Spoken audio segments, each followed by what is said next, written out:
Okay, so let's get painting.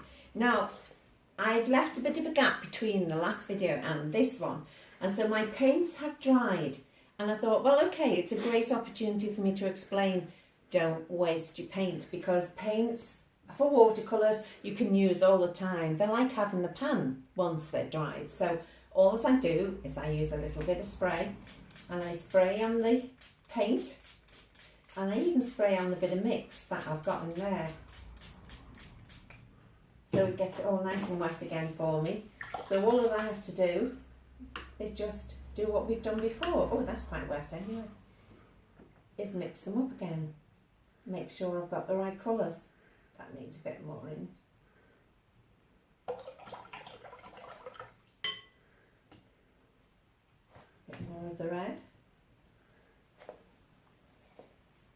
Just make sure you've always got the right colour down.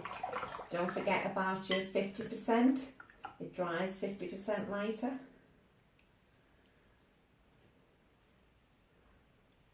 And I always give it a good mix as well, because sometimes there's actually a lot of paint on the brush.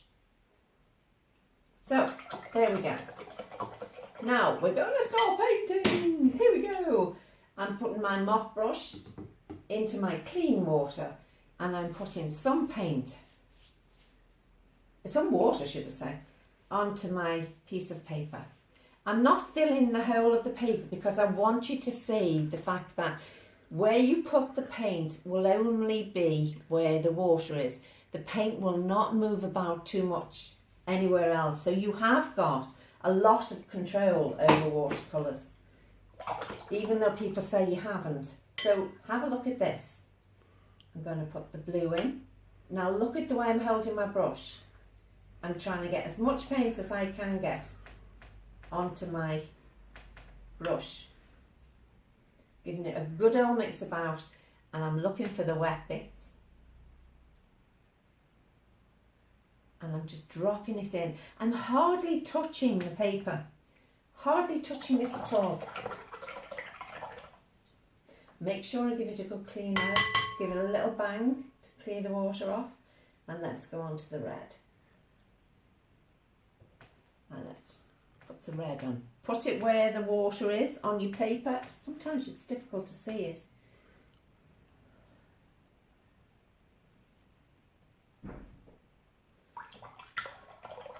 Let's go on to another one. There we go. Go on to the gold again. Favourite gold, but not my favourite word because I can't pronounce it very well. So there's some lovely, lovely colouring. Can you see it starting to spread already and move about? The less mess you do with watercolour, the less fiddling and touching and playing and doing all of that with it, the better the painting will be, because the clearer the colours will be. Now I'm going to watch this drip down because there's a lot of paint on that, a lot of water should I say. And here we go, let's watch it play. You see, most of it's staying exactly where the water is. It's not going where the paint is. You'll get the odd little drip like that, but don't ever worry about it. Make it as part of the painting. Enjoy it. If you don't want any more drips, clear it up. So let's try on the other side as well.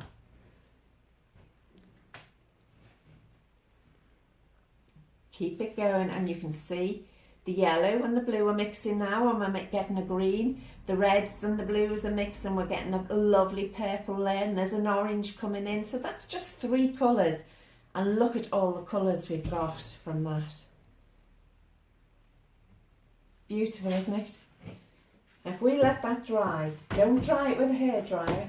It looks like a mat, doesn't it? Don't dry it with a hairdryer, just let it dry. Let all the colours find their own way. You can see these are coming back in again now. Let them find their own way, and I'll show you what it looks like on my next lesson. Okay, thank you.